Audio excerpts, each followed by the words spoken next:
Hello, everybody. This is Catholic Dad, episode number 424. I don't care about old people.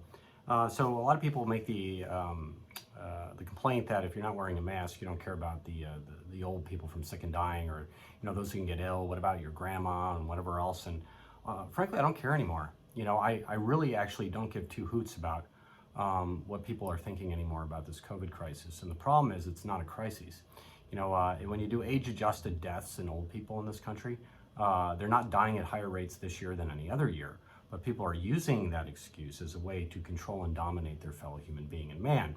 And frankly, I'm far more concerned with the children of this nation that are having to grow up in a world that's not real, a world that literally is, changing in front of their eyes. Like social norms are changing. You can't talk to people anymore. I tried to shake somebody's hand today, no joke, and they put their hands in like this, and they went, don't do that, and they backed into a corner. I'm like, I'm so sorry, I was just saying hi. But beyond that, COVID may have been a real virus, but people didn't die at higher rates. And like, we had an article in the paper the other day, and it was from the Associated Press, and it's something that really made me a little bit annoyed, is that in 2020, we had the largest drop in life expectancy in the history of the world.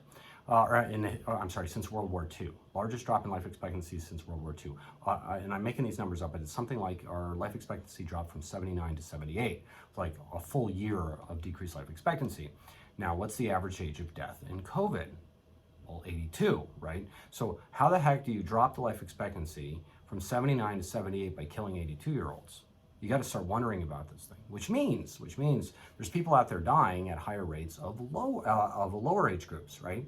And so what are these deaths? And then the paper immediately followed up the next day that we have more suicides, more domestic violence, more violent crime, and so on and so forth. So, which means that the age of death is declining from 79 to 78. That may be true, but it has nothing to do with COVID, because it can't statistically. It doesn't make any sense that it has to do with COVID. It has to do with the crimes of despair.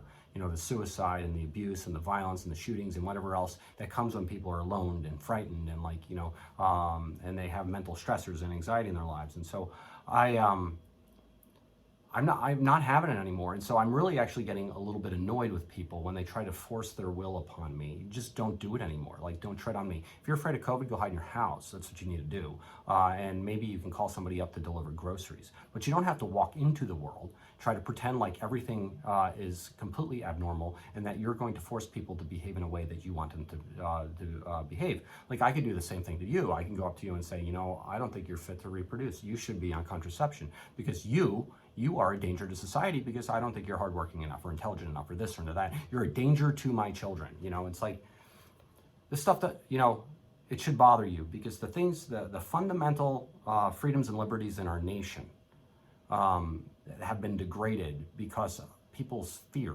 Like, number one, right to property. Like, your businesses can't operate normally. Number two, your right to assembly. You can't go to church. Your right to religion. You can't go to church without people telling you how you have to do it and which way you need to respond and whatever else. Never mind the fact that if you have to wear a mask, what if you don't want to? And what if you can't? What if it bothers you? I can tell you, I'm a physician. I do things at work all day long wearing a mask, right? I don't think as well with a mask on my face. I don't. It's really difficult to do. And so this is just something to think about. They're forcing things upon us, and they're abrogating our duties, usurping our rights. And I am tired of the excuse, don't you care about the old and the sick and whatever else? No, I don't anymore. I care about our culture, our freedoms, our liberties, and like our future society for our children. That's what I care about. And if your neuroticism is so great that you feel like you could sit there and control everybody around you, well, then you got mental health issues. You really do. And I don't know who the heck in your life is there for you to tell you to stop it. Like, literally, you need to stop trying to control people. You need to stop being neurotic. And the funny part is this: the leadership we have, not on a national level. I guess that's part of it, but like in our community, it turns out like our communities, that the ones that like are doing all these shutdowns and everything else, the most neurotic people out there are the ones that are running civil policy. Does that make sense to anybody? It doesn't make sense to me at all. So if somebody tells you, like in the future, like this is training for you, don't you care about the old and the elderly and the sick? Like, they're trying to trick you into caving to them, like agreeing with their positions and just saying, no, I don't. I care about my culture and the freedoms of my fellow countrymen. That's what I care about. And if you're scared of this, go away. That's what you say.